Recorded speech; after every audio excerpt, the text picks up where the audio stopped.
রোজ একঘেয়ে চিকেন কষা না খেয়ে এইরকম সুন্দর দেখতে বানিয়ে নিন সুন্দরী চিকেন। প্রথমেই 500 গ্রাম মতো চিকেন নিয়ে নিয়েছি। এবার ম্যারিনেশনের জন্য এর মধ্যে দিয়ে দিয়েছি টক দই, 2 চামচ মতো আদা রসুন বাটা, আর দিয়ে দিচ্ছি 1.5 চামচ মতো পেঁয়াজ বাটা। এবার এর মধ্যে দিয়ে দিচ্ছি স্বাদ মতো লবণ, 1 চামচ করে হলুদ গুঁড়ো, লঙ্কার গুঁড়ো, আর দিয়ে দিচ্ছি 1/2 চামচ করে জিরে আর ধনে গুঁড়ো। ম্যারিনেশনের জন্য আপাতত এখন এই মশলাই থাক। এবার সব মশলার সাথে চিকেন ভালো করে মেখে নিচ্ছি।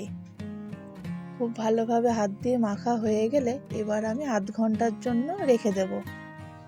চিকেন রান্না হবে আর তাতে আলু পড়বে না, এইটা ঠিক হয় না। আর শীতকাল মানেই তো এইরকম নতুন আলু। এবার আমি কড়াইতে সর্ষের তেল গরম করে তাতে ফোড়নের জন্য 2টো তেজপাতা আর দিয়ে দিচ্ছি 1/2 চামচ মতো সাদা জিরে। ফোড়ন থেকে গন্ধ ছেড়ে দিলেই আমি এই নতুন আলুগুলো কড়াইতে দিয়ে দিচ্ছি।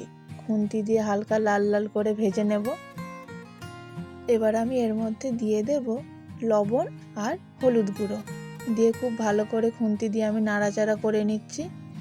আলুতে রং ধরে এলে আমি আলুগুলো সাইড করে দিয়ে এতে আমি স্লাইস করে রাখা পেঁয়াজ আর আদা রসুন বাটা দিয়ে দিচ্ছি।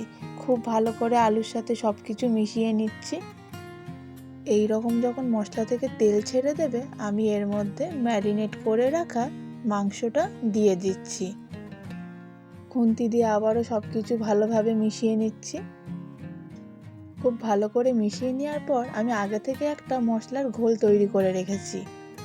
হলুদ গুঁড়ো, কাশ্মীরি লঙ্কার গুঁড়ো, চিকেন মশলা আর গরম মশলা দিয়ে সব কিছু ভালোভাবে মিশিয়ে নেওয়ার পর মাংসের সাথে মশলা খুব ভালোভাবে কিন্তু কষিয়ে নিতে হবে। ঠিক এই রকম করে মশলা থেকে এইরকম করে তেল ছেড়ে দিলে আমি এখানে দিয়ে দিচ্ছি টমেটো পিউরি।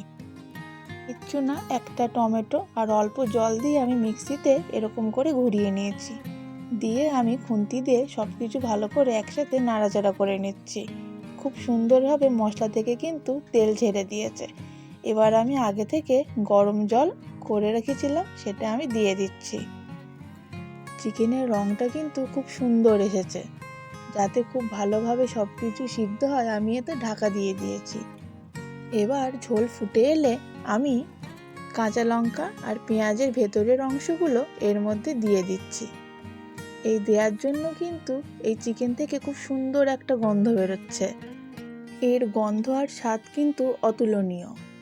তাই আর দেরি না করে আপনারাও বাড়িতে বানিয়ে নিন এইরকম সুন্দরী চিকেন। আজকে রান্না তবে এইটুকুই, আবারও দেখা হবে আগামীকাল।